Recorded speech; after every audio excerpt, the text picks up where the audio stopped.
So when I'm saying weak and strong, a lot of them consider this side, the side going closest to the neck, as the strong side, and they consider this one the weak side, right? The reason why is, again, like I said, he's always wanting to get his back to the ground, right?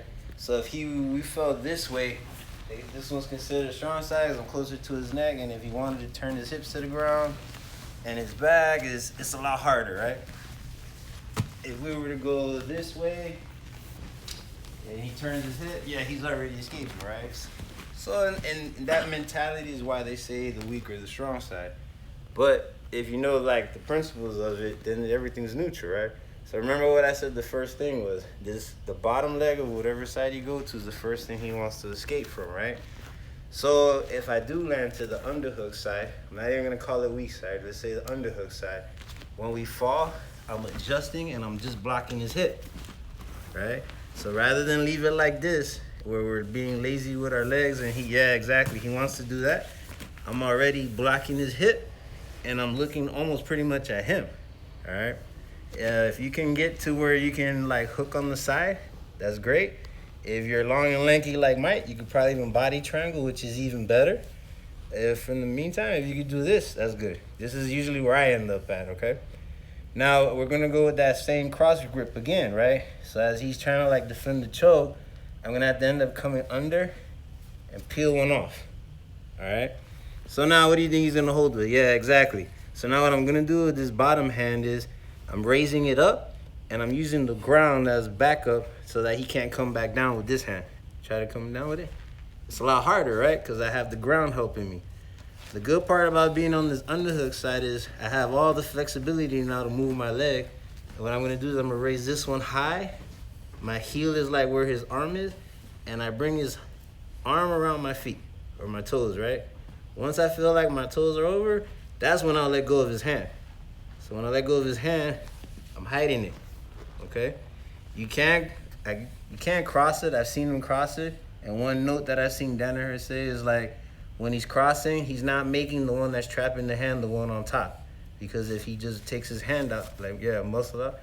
So he'll take the bottom one, and that's the one he goes over. So now if he wanted to get his arm out, it's a lot harder. So just keep that in mind, okay? Because I know nothing's ever choreographed, and this seems perfect, but we might not be able to end up there.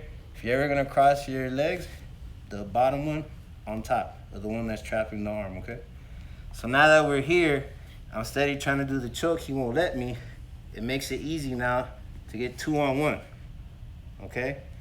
Another little tip, if I hold him at his wrist, it's hard to hold it. If I hold him by his little pinky, the pinky area, it's easier.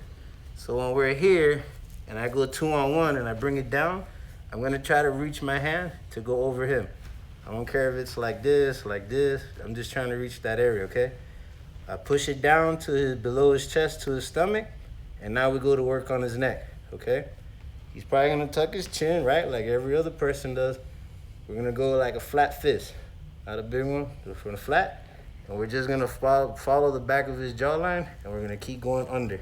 Keep going under, and when we're here, I bring it behind his neck. So what I mean, guys, is, because I see this a lot, we bring this here, and we're satisfied grabbing here. And what ends up happening is when we're trying to choke, he can hold that. When we're bringing the hand, I try to bring it all the way like to the other side of his neck. Almost like if I wanted to hug it, right?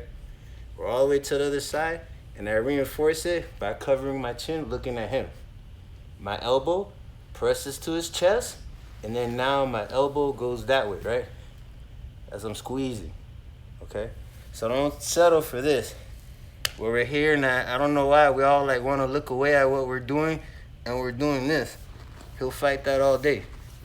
When we're sliding this through, I bring it all the way behind, I cover my hand, elbow press, and already you get the tap right there, okay?